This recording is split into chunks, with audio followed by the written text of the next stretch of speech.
Sebanyak 171 KPM Desa Cidengudi, Kecamatan Ciampea, Kabupaten Bogor dicairkan oleh para KPM. Bantuan langsung tunai dana desa sebesar Rp300.000 selama 3 bulan, artinya keluarga penerima manfaat mendapatkan Rp900.000. Dari 171 KPM, BLT dana desa di Cidengudi lebih diprioritaskan bagi KPM Jompo dan Manula hingga keluarga yang terkena PHK.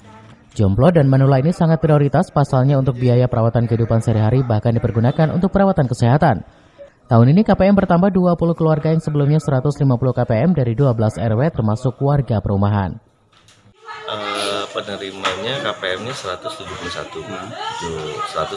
KPM yang alhamdulillah kita bisa salurkan hari ini untuk bulan ke-1, 2, dan 3. Ada pengurangan nggak Pak dari tahun kemarin?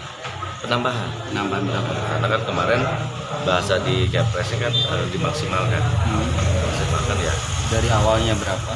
Dari awalnya 150. Sekarang jadi 171. Itu tersebar di berapa?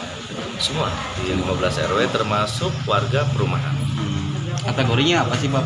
Kategori yang sesuai arahan daripada pemerintah, yaitu penyakit yang menahun, Jompo, lalu yang kena PHK ya, kena PHK.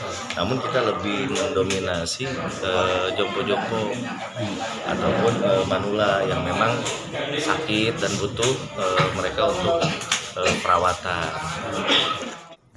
Usulan pengajuan keluarga penerima manfaat telah terverifikasi dari usulan RT RW sehingga Pemda Cidengudi membentuk tim yang terdiri dari BPD, LPM, dan Kasih Kesra yang membidanginya. Dari Ciampea, Kabupaten Bogor, Iman Abdurrahman melaporkan.